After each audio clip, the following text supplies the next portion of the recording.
ECSI fans, you want to revolutionize your sports investing habits? Allow me to tell you about WagerWire. WagerWire is an app that helps you become a superior bettor by allowing you to sync all your sports books and track all your bets in one place. See your current action, your betting history, and stats. You could also sign up for sports books and collect bonus offers. Follow them at WagerWire on X, as it's the best account on the platform. Head to App Store or Play Store now and search WagerWire and download.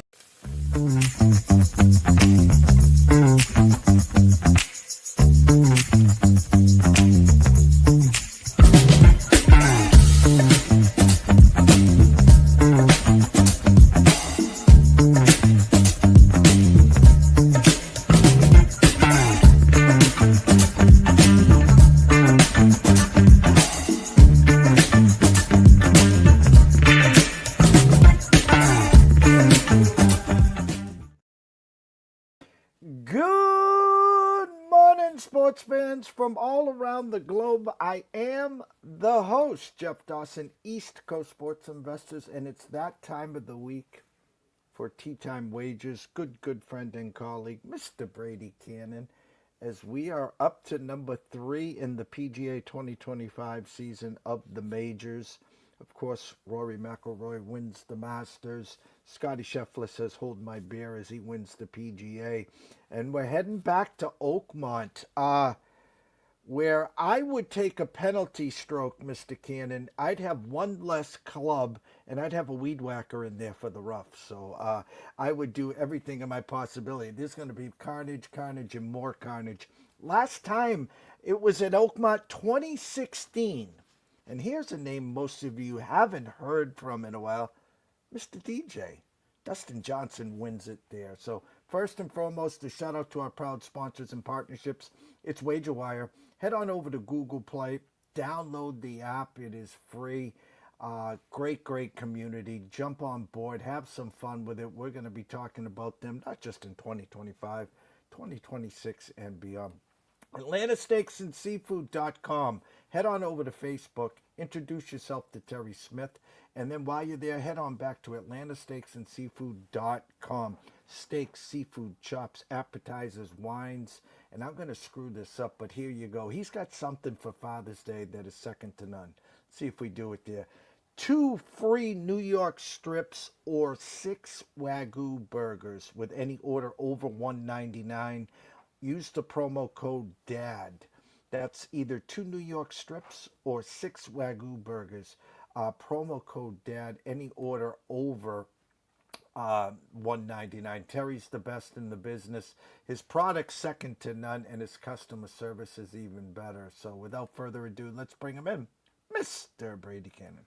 Mr. Dawson, great to be with you. U.S. Open week, here we are. I don't know if I've been so excited for a U.S. Open as I am this week. Oakmont, man, this is, I hope, the way it's being billed, this ought to be really good. You talked about the C word, carnage. Yeah, we're hoping for some of that. We're hoping for a few birdies.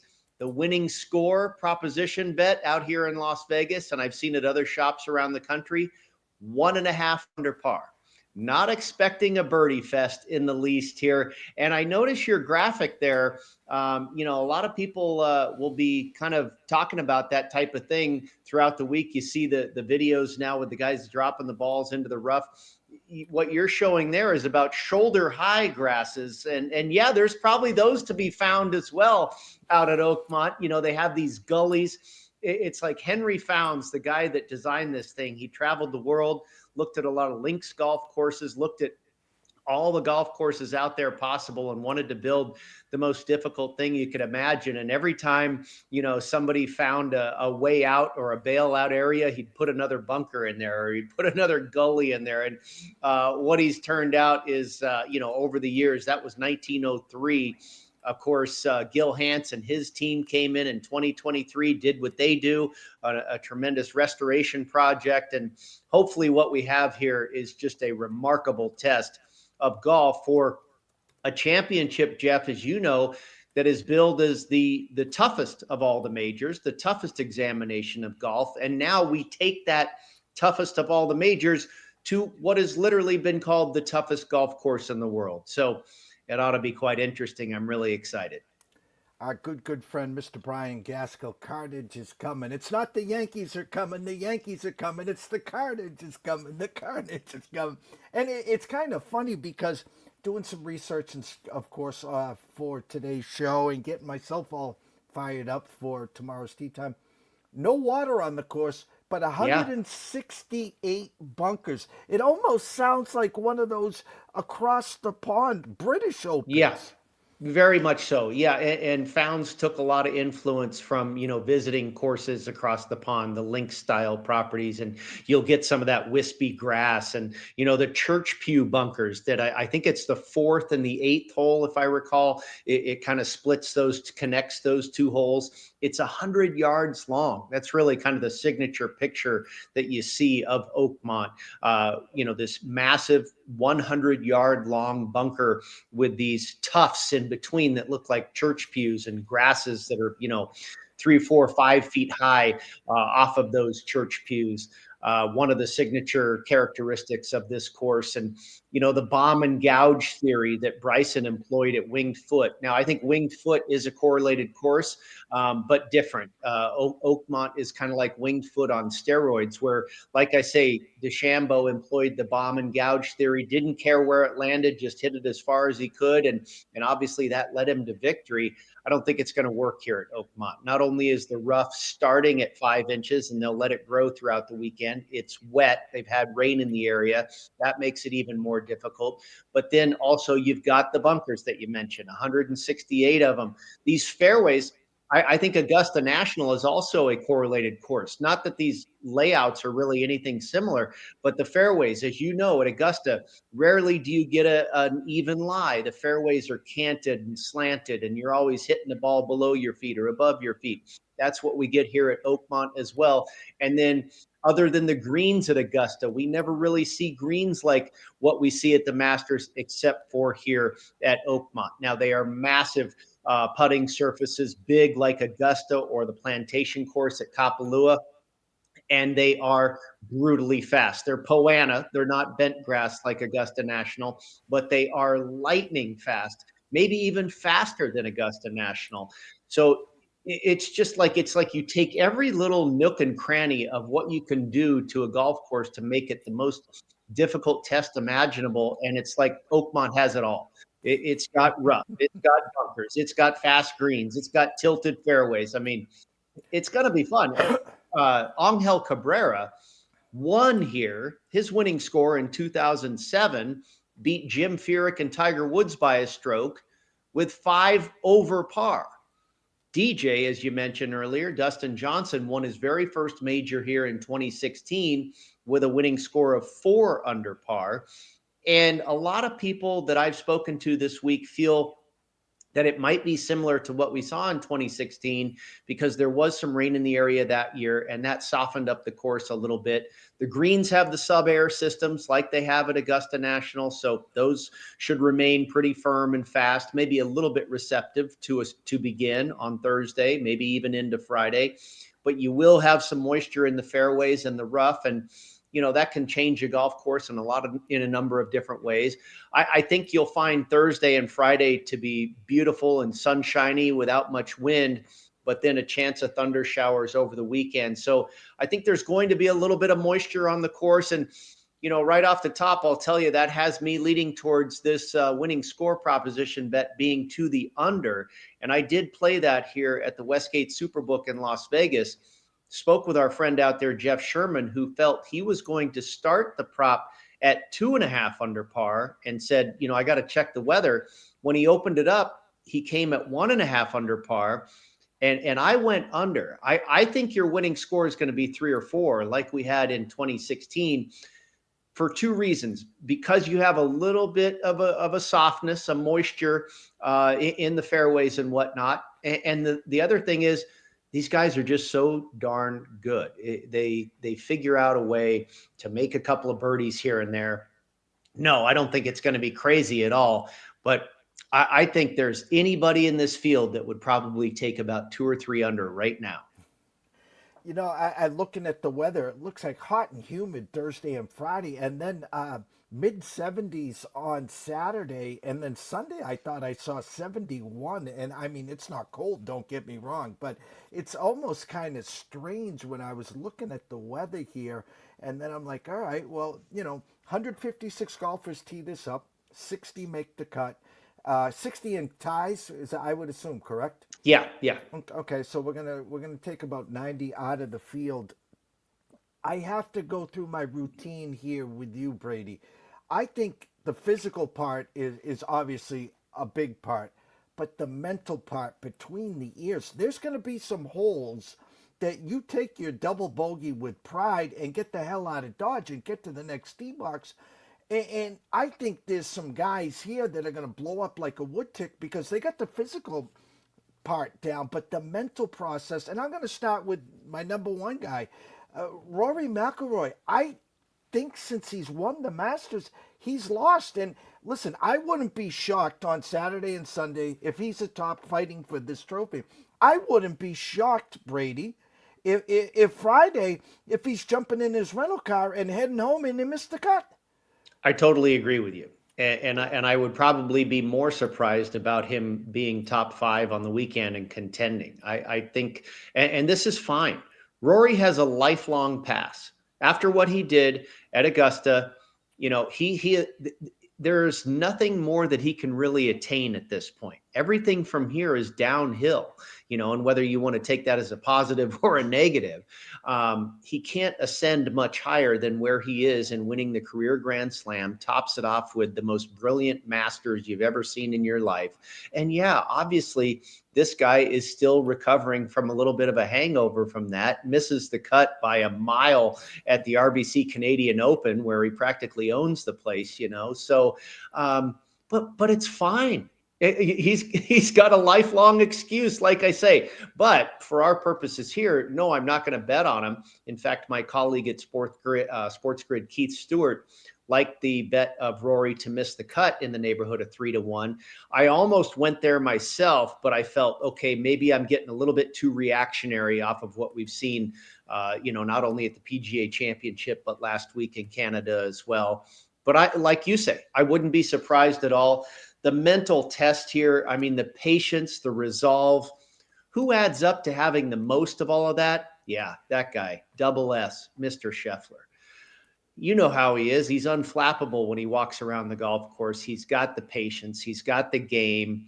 But at the same time, it's one bad bounce. It's one, trickle of a putt onto this part of the green that falls into a bunker over. I mean, there are so many pitfalls around every corner that I think this course can jump up and get anybody. And that's why I don't really want to bet Scottie prior to the tournament. Now, if Scottie is 2 shots off the lead, 1 shot off the lead, or has a 2-shot lead heading into Sunday, then I will probably take a stab with him because let's be honest, if he's minus 300, even money, minus 150, that price is not a whole lot different than plus 280 with 4 rounds of golf left to play. It wasn't that long ago that he was 5-1 to win a major and got arrested, on Friday morning or whatever. Anything can happen, anything, right? So do I want to bet him at that price with 72 holes left to play? Or am I going to bet him at a little shorter price with only 18 left to go when I know the man is the best front runner we've seen since Tiger Woods? So that's the way I'm treating Scottie this week. Yeah, and it's so hard. He's one of these guys, and I see a lot of people. Listen, 156 golfers.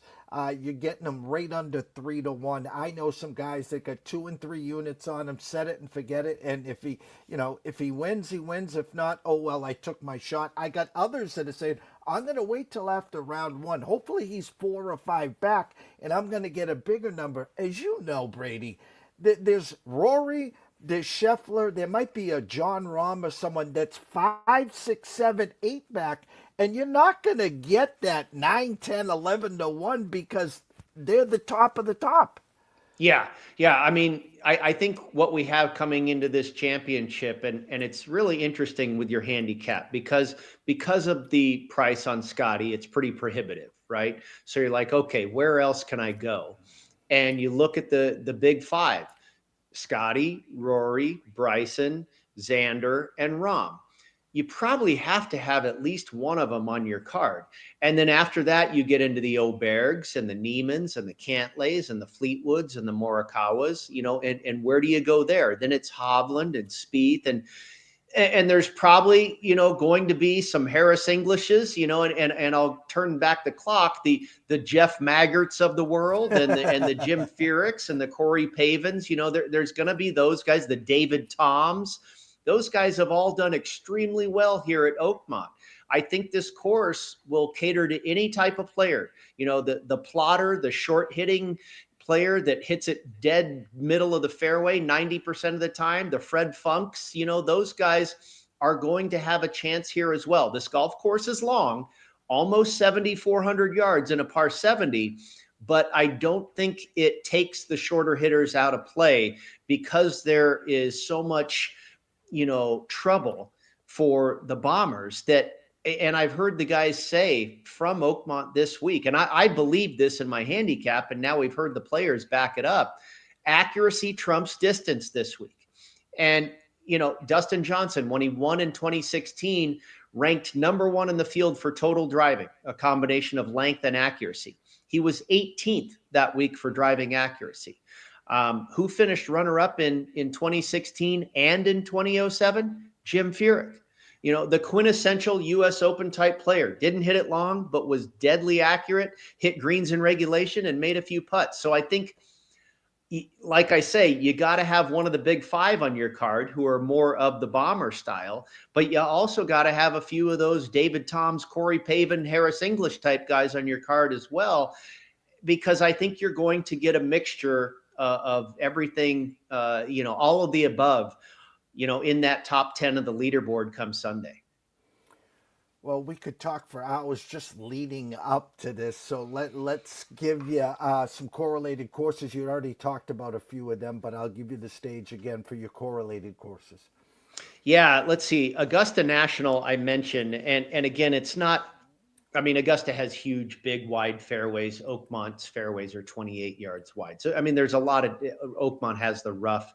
There's a lot of differences, but I said similarities, playing off of a lot of uneven lies, hitting that second shot off of a lot of uneven lies, hitting a chip shot off a lot of uneven lies, ball below your feet, ball above your feet, and the lightning fast greens. Those are similarities that you're going to have to negotiate this week. And if you've done them well at the Masters, then you're probably going to be well equipped to do them well here. Winged foot, as I mentioned, some similarities there for sure. Oak Hill, I think what we saw for the PGA Championship in 2023 when Koepka and Victor Hovland came down the stretch, and we saw how thick that rough was and how important it was to have your tee shot in the fairway. I think that has some similarities. Royal Liverpool, where Brian Harman won the British Open in 2023. Again, more of an accuracy-based test, the links style of Oakmont. Southern Hills, 2022 PGA when Justin Thomas won. Bay Hill, ball striking, Arnold Palmer Invitational. And if you're going to talk about Bay Hill, then you got to throw in TPC Scottsdale. Those two courses really have a lot of similarities that are needed for success. And then finally, Olympia Fields North, where they played not only a U.S. Open before many years ago, where Jim Furyk won, but also in 2020, the BMW Championship, and in 2023, the BMW Championship, where Jon Rahm and Victor Hovland won, respectively. So those are the courses, again, big boy golf courses, and not all identical to Oakmont, but in one way or another, a lot of similar characteristics. Like I said, this golf course took the most difficult characteristics of a lot of different places and threw them all into one bowl of soup and said, go get it, guys. And before we give you the front stage and the tee box here for your outrights, it's the first tournament / major that I'm off of someone. There's just something missing, and he's probably going to turn around and bite me right in the ass here, Brady. And driving accuracy is not a problem. I just think he's missing something. I'm talking about Oberg here. This guy has got all the shots. He's got everything in the bag. And the one thing that he has that nothing phases him. Yeah. Nothing. And am I wrong here, Brady? I just, he's missing something. Yeah. Well, the iron play has been a little bit off, but you're right. You just never know with this kid. I mean, in a moment's notice, he could become the best player in the world. He's that good.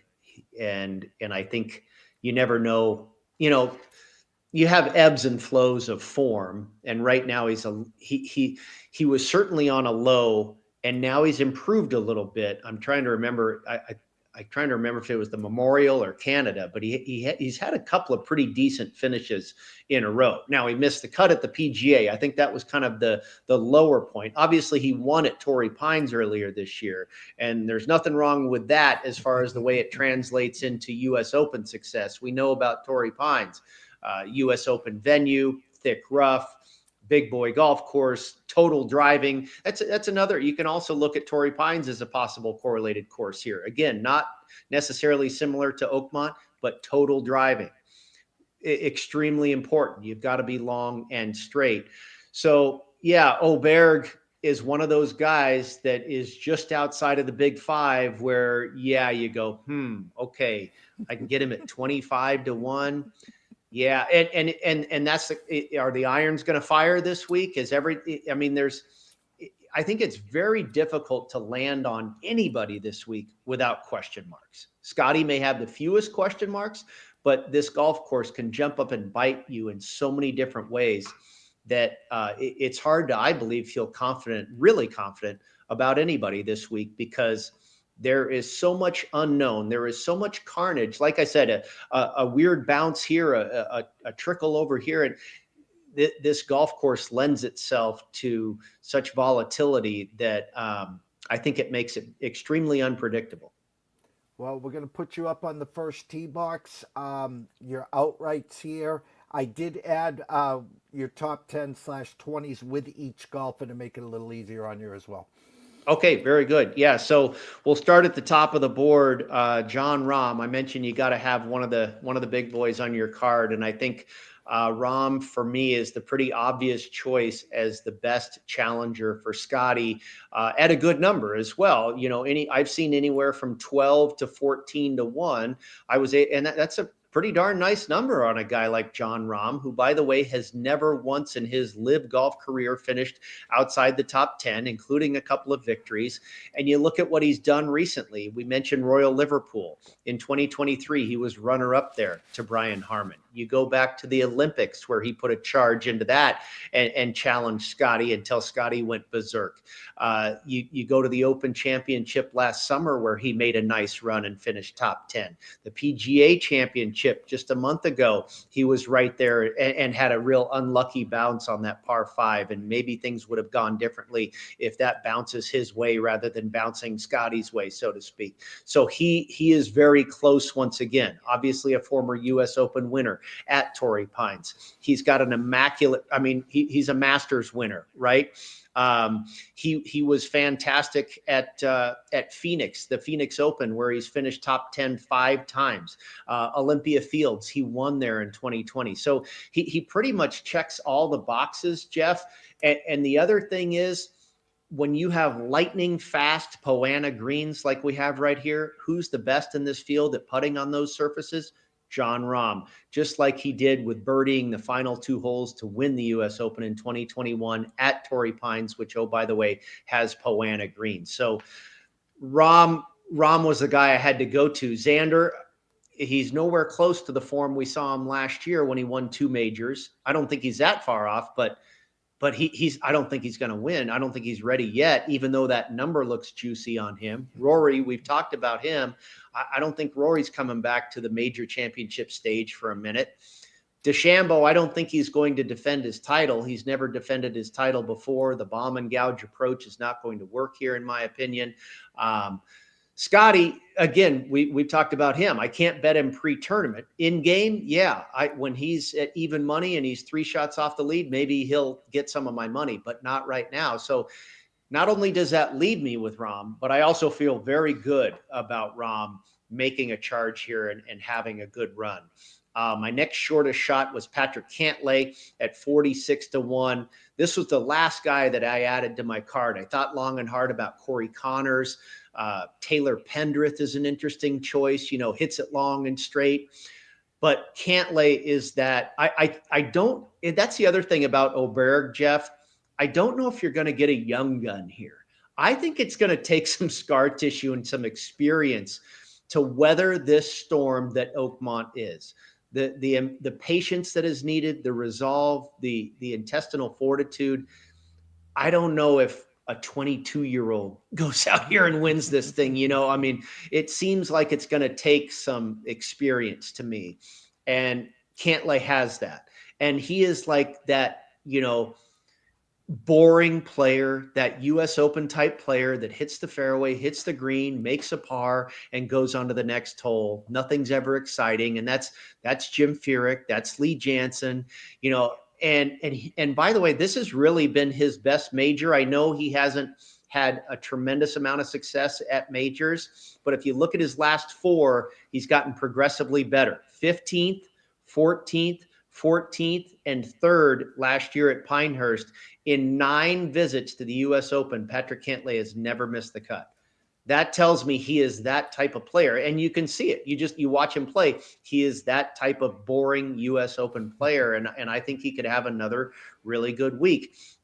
Then we go to Tommy Fleetwood, who I got at 50-1. That number is no longer available. There are 40s though, and I don't mind 40-1 at all. And I know a lot of people out there have a real aversion to betting Tommy Fleetwood, but the guy, it's got to happen at some point. He is too good. If you look at what this guy is on the PGA Tour and where he ranks in all the statistics, he's the most consistent guy in the world. He's like top 50 for every skill set you can imagine. And he's the US Open, believe it or not, has been his very best major. Runner-up at Shinnecock in 2018, 3 top 5 finishes in this championship. And why? Because he drives it straight as an arrow. He can make a putt. He hits greens in regulation. He's a ball striker. He fits that mold. I really love to see him pull this off. This would be fantastic. And I think he's got a good shot. I wouldn't want to take a whole lot lower than 40-1, but there are 40s out there. Then I went to Sepp Straka, got him at 66. I've seen him in the neighborhood of 45 or 50. I think 50 is certainly a fair price. This is that guy, and I'm going to go back to this a lot throughout the show. Lee Janzen, Payne Stewart, Corey Pavin, Jeff Maggart. Sepp Straka's very similar, if not a lot better. But the point is, drives it straight as an arrow. A top 3 player on the PGA Tour for strokes gained approach. The iron play is brilliant. And oh, by the way, he's a top 20 putter as far as the PGA Tour rankings as well. So, I mean, and what did he do a few weeks ago? He won the Truist Championship, a 7,400-yard par 70 in the state of Pennsylvania. It's not Oakmont, but it's darn similar. And so I think Sepp Straka just makes a lot of sense as far as another guy that's going to be in the mix. Was top 10 at Oak Hill, was runner-up right there with Jon Rahm at Liverpool. So he's made some sense on the correlated courses as well. And then Russell Henley. I mean, I think Tommy Fleetwood, Sepp Straka, and Russell Henley, who I got at 70-1, and I've seen that still readily available, if not even higher. They're basically the same player. They don't hit it terribly long. They hit it incredibly accurate. They're great with the irons. They're great with the short game. And oh, by the way, Russell Henley just won at Bay Hill, which is a monster golf course. And he led the US Open at 2021 at Torrey Pines in the first, the second, and the third rounds. This guy has been finished 7th last year at Pinehurst. He's a great US Open player. So, Jon Rahm is a US Open winner. Cantlay's never missed a cut at a US Open. Fleetwood, Straka, Henley, they all fit that bill. And then finally at triple digit prices, another couple of guys that are basically in that same profile, Denny McCarthy and Harris English. Now, I worry about Harris English at this point, Jeff, because we've been pumping him up since January. We landed on him correctly at Torrey Pines when he won the Farmers, okay? And I immediately bet him for the US Open because I know that, hey, if you win at Torrey, and I also know of Harris English's incredible success at U.S. Opens, 4th at Winged Foot, 3rd at Torrey Pines, 8th at Los Angeles Country Club, and just finished runner-up at the PGA. The cat's out of the bag now. Everybody and their mother's on Harris English now, and that worries me. But, he total driving. He's like, 50th on tour for total driving. He's long and he's straight. He's one of the best putters in the world. I think he's number one. He's top 5 in this field for scrambling. He has the perfect U.S. Open set of tools. Denny McCarthy, not quite as much, not quite as accurate off the tee, not quite as good with the irons, but is maybe the best putter in the world. And we've seen him do especially well with a couple of top 5 finishes at the Memorial. Jack's Place, very U.S. Open-like. 5th at the Genesis Invitational at Torrey Pines this year. Hasn't missed a cut all season. So there's my 7. I think they all make way too much sense. We'll see if any of them work. Well, as you always do, you play the outrights, and as I added there for the top 10s and 20s, that's where you put a little more meat in the bone. John Rahm, also for a top 10, Cantlay top 20, Fleetwood top 20, Straka top 20, and also Henley top 20, and then you added McCarthy and for a top 40, correct? Exactly right. Yeah. And McCarthy was still a nice price for a top 40 at close to plus 140. I think it was plus 138. The rest of the guys were probably anywhere between plus 120 and plus 175 for a top 20. I think Tommy Fleetwood was plus 120. I think Henley was like plus 185. That's a pretty darn good number. English was like almost plus 250 for a top 20. And again, it worries me because he's one of the most popular top 20 bets at BetMGM.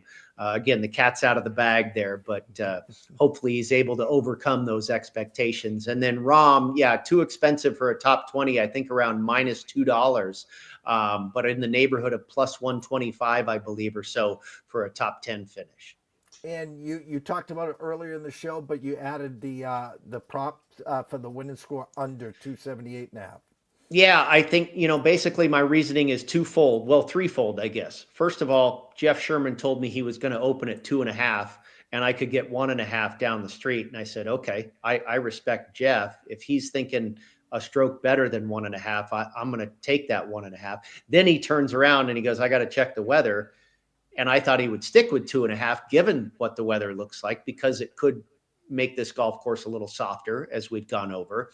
So I think that's a factor. And then lastly, these guys are just so darn good. I think I would be, maybe the most surprising thing that I can think of this week would be 5 over par being your winning score. No, I think it's going to be maybe 3 under, maybe 4, but maybe not 5, but I think probably somewhere between 2 and 4. If I had to really, try and thread the needle, that's where I'd probably put this winning score at this week.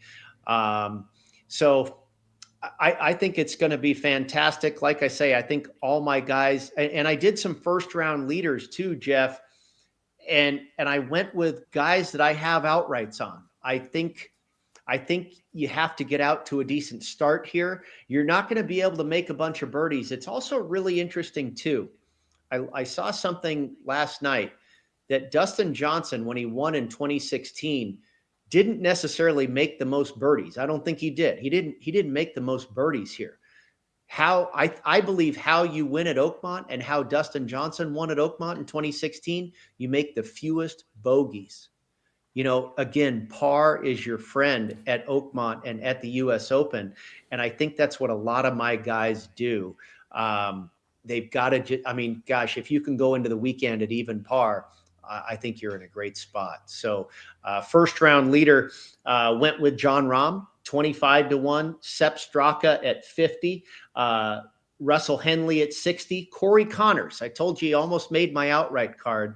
Corey Connors at 60. We've seen him get out to hot starts before, specifically at Oak Hill PGA Championship in 2023. And then Denny McCarthy at 90-1. If all of a sudden, on Thursday, he's got that red hot putter going, you never know. He's 28th on the PGA Tour in first round scoring. Here's some other stuff for you, my friend, from my friends at BetMGM. that I think is always interesting to analyze when you're, doing the market reading part of your handicap. Early in the week at BetMGM, highest ticket count, Scottie Scheffler, number 2, Bryson DeChambeau, number 3, Rory McIlroy. Biggest liabilities at BetMGM early in the week, Scottie Scheffler, Bryson DeChambeau, Rory McIlroy. Okay. Fast forward to today, this morning, highest ticket count, Scottie Scheffler, Bryson DeChambeau, Rory McIlroy. Biggest liabilities, Scottie Scheffler, Bryson DeChambeau, Colin Morikawa. And then we've got first round leader, highest ticket count, Scottie Scheffler, Bryson DeChambeau, Shane Lowry.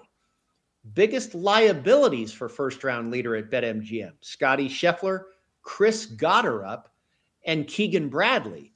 Then again, we fast forward to today, highest ticket count, Scottie Scheffler, Shane Lowry, Bryson DeChambeau. Biggest liabilities for first round leader as of today at BetMGM, Shane Lowry, Justin Rose, and Chris Gotterup. I'm thankful that I don't have any of those guys on my card. First of all, who is Chris Gotterup? He won, I believe it was the Myrtle Beach Classic. Okay, if you remember when they played the Truist Championship this year, last month, the alternate event, the Truist being a signature, they played the Myrtle Beach Classic. Ryan Fox won it this year, and then, of course, went on to win in Canada. I think Gotterup was the winner last year, but he's a younger, up-and-coming type guy. He has popped up on a lot of the stats crunches that I did, and apparently people are on him to not only do well, but get out to a hot start. And lastly, you brought up a name that was sticking in my head, and I'm trying to listen to you, and I'm trying to feel his style. Keegan Bradley, doesn't this course kind of correlate his style here? Yeah, for sure. And he's become a very popular pick. There's one follow on Twitter that I think is kind of interesting. I'll see if I can find it here for you. But they put out, they track like 50 different people in as far as golf tipsters in the betting space. And they release, let me see if I can find it here for you. They release who the, most popular choices are for the week. And, I don't always want to be on the most popular choices, but I also at the same time feel this is reflective of pretty well-respected people in the industry. This isn't necessarily the general public. These are people, at least half of them are probably people that you would respect their opinion, I would guess. John Rahm, number 1 most popular tipped outright selection. Harris English, we talked about him being popular. Sepp Straka, and then Keegan Bradley, the 4th most popular tipped outright selection. And then after that, you go Cantlay, DeChambeau, Neiman, and Oberg. So I'm on half of them. I also believe that, when you have a tournament like this and you have, 30 of the top golfers in the entire world, a lot of the people are going to land on the same people, whether you're sharp, square, in between, whatever. So, you can't read it, you read into this however you want. But I did think it was interesting that Keegan Bradley was one of the most popular picks. I don't know if that's a good or a bad thing, but what you're saying, absolutely. He total driving, a guy that has done especially well in the Northeast, major championship winner, ball striker. Yeah, no, you could absolutely see him playing well here this week. And he's been on a roll. It's like, he's been kind of inspired by this Ryder Cup captaincy. He's really playing good golf. Our good friend Mr. Gaskell, his lottery ticket of the week to make the cut parlay: Morikawa, Fleetwood, Lowry, Henley, Straka, Xander, Bryson, Berger, Hatton, Connors, 31-1 with a boost at the DK. That's a lot of players. Morikawa scares me, but at the same time, he's so accurate that I think he can survive. I don't think, if he's able to avoid the rough, which he ought to be able to do better than most people in this field, I think he'll be okay. Berger's got the accuracy. Who else? Rattle them off again. Morikawa, Fleetwood, Lowry, Henley, Straka, Xander, Bryson, Berger, Hatton, and Connors. Xander worries me a little bit, quite honestly. Now, we know he has the talent, but one of the shortcomings of his season so far that was obviously interrupted early by injury has been his accuracy off the tee. Now, when we landed on him correctly at the PGA Championship last May, he was one of the very best in the game and has always had this trait as being a tremendous total driver, long and straight. That's not what is carrying him right now. The accuracy with the driver has been off. That's part of his game that has not returned just yet. And so you worry about that. Again, and all those other guys he has are absolutely pipe it down the middle of the fairway type guys. Corey Connors, Henley, Straka, a lot of them on my card. Bryson, it'd be interesting to see which direction he goes. Should he make the cut? Absolutely. Xander's the one that worries me a little bit because of the accuracy off the tee. And I'll tell you another guy, one of the big names that I think has a really good chance to miss the cut, and you can get him at 2-1 or better to do so, is Justin Thomas. Strokes gained off the tee, ranks 94th on the PGA Tour right now. That is basically average. And driving accuracy, 121st on the PGA Tour. If you're finding trouble, time and time again, you're not going to see Oakmont past Friday afternoon. Scroll has been going the whole time, Brady. And of course, they know where to find you on X at Las Vegas Golfer, and of course on the Sports Grid. A couple new tags that we added here: Sportsline, and of course CBS Sports, and the football contest show, which will be kicking off, no pun intended, sooner than later there. But as we always wrap up this segment here, Brady, tell them your schedule on the Sports Grid, where they can find your written work, of course.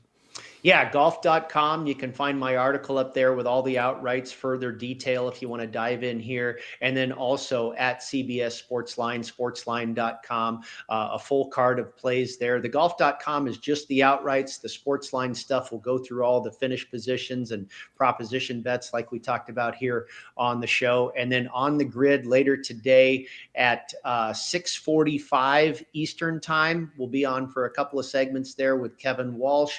And then we jump on at 10 p.m. Eastern time with Gabe and Cam. And then we tee it off on Thursday. And I'll probably do something. I'm thinking I'll probably do something for CBS Sportsline as well. An after the cut type of piece. Like maybe I'm ready to add Scottie at that point or something like that. I'll have certainly some thoughts at the halfway point that I'll probably post up at sportsline.com. Well, everyone, get yourself ready. We'll this time tomorrow we'll be looking at the leaderboard and scratching our heads. Plus what? Yeah. It's the old survive in advance. I always talk about it Thursday and Friday. Just make the cut. That's all you got to do is make the cut, and then you get to Saturday moving day, and of course Sunday sweat. So for myself, Jeff Dawson at EC Sports Investor, the one and only Mr. Brady Kannon at Las Vegas Golfer, we wish everyone a blessed day. Enjoy yourself. A little happy Father's Day. Hopefully you're holding some tickets and sweating out the U.S. Open. We'll see you soon.